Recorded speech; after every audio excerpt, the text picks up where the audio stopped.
Hey guys, welcome to 10th वाला।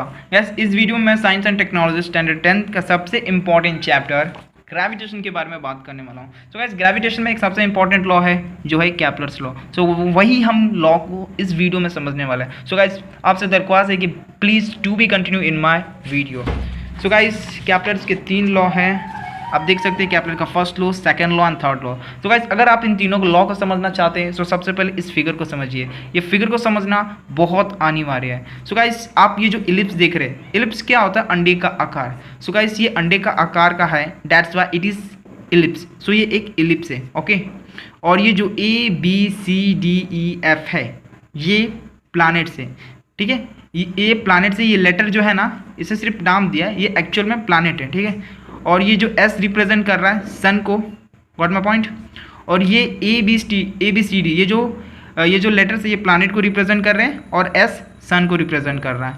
अब guys, ये इलिप्स में जो बाउंड्री देख रहे हैं ना, ये बाउंड्री अपना ऑर्बिट है। अब तुम सोच रहे होगे कि ऑर्बिट क्या होता है। तो गाइस, ऑर्बिट एक ऐसी जगह होता है जहाँ पे प्लैनेट्स मूव करते हैं, गॉट माय पॉइंट। एक ऐसी जगह जहाँ पे प्लैनेट मूव करते हैं। तो ये ऑर्बिट है, प्लैनेट ABCD क्या कर रहे हैं? मूव कर रहे हैं, और ये अपना सन है, ठीक है। तो गाइस, अब बढ़ते हैं केप्लर के फर्स्ट लॉ की तरफ। सो गाइस, केप्लर का फर्स्ट लॉ ये देखो, कुछ ऐसा है। The orbit of an planet is an ellipse with the sun at one of the foci. Foci का मतलब होता है फोकस, यानी सेंटर। सो गाइस, केप्लर का लॉ क्या कहता है? फर्स्ट लॉ, प्लैनेट का जो ऑर्बिट है, यानी ये जो प्लैनेट है, ये इनकी ऑर्बिट है, ठीक है। प्लैनेट या ऑर्बिट यानी रास्ता प्लैनेट्स का, जहाँ पे प्लैनेट रोटेट करते हैं, ठीक है। सो प्लैनेट का जो ऑर्बिट है वो क्या होता है? इलिप्स होता है, सर्कल शेप नहीं है। देखो, प्लैनेट का जो इलिप्स होता है, जहाँ पे प्लैनेट रोटेट करते हैं, वो इलिप्स है। सो वो कौन सा शेप का? वो इलिप्स का शेप का है। इलिप्स मतलब अंडे का आकार का है, ठीक है। अब तुम मत समझना कि वो सर्कुलर है, वो सर्कुलर नहीं है। प्लैनेट का जो ऑर्बिट होता है वो इलिप्स में होता है, अंडे का आकार का है, जिसमें सन क्या है? एक फोकाई है, सेंटर है, with sun at one of the foci. Foci मतलब सेंटर, जिसमें सन एक फोकस है, अपना फोकस है, okay. So exactly the same we are moving toward Kepler second law. So guys, Kepler का सेकंड लॉ कुछ ऐसा है। The line joining the planet and the sun sweeps equal areas in equal interval of time. समझ रहे हो? तो देखो, planet है गाइस, ये जो ABCD नामक ये जो प्लैनेट है अपने, ठीक है। और ये S जो कि सन को रिप्रेजेंट कर रहा है ना। सो ABCD और प्लैनेट, जो ABCD अपने जो प्लैनेट है और सन है, ये इक्वल एरिया को इक्वल इंटरवल ऑफ टाइम में कवर करते हैं, ऐसा केप्लर का सेकंड लॉ कहता है।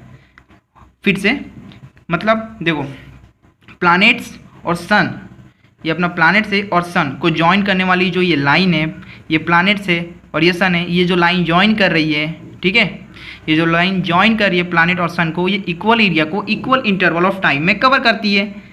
तो गाइस, मान लो ये जो लाइन है, ठीक है, ये जो लाइन है, AB नामक प्लैनेट है, और इनकी ये जो लाइन है कुछ एरिया को समझ लो 2 घंटे में कुछ इतना एरिया कवर करते हैं, ठीक है। तो CD नामक प्लैनेट जो होंगे ना, वो भी 2 घंटे में उतने ही एरिया कवर करेंगे जितना AB नामक प्लैनेट ने कवर किया था। एग्जैक्टली द सेम EF नामक जो प्लैनेट होंगे ना, 2 घंटे में उतना ही एरिया कवर करेंगे।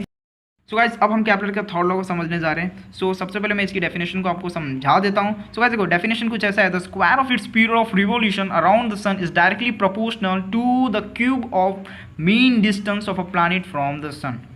सो गाइस देखो, मीन डिस्टेंस का मतलब होता है एवरेज डिस्टेंस, ओके। बाद में कन्फ्यूजन नहीं होना चाहिए, इसलिए मैंने आपको समझा दिया।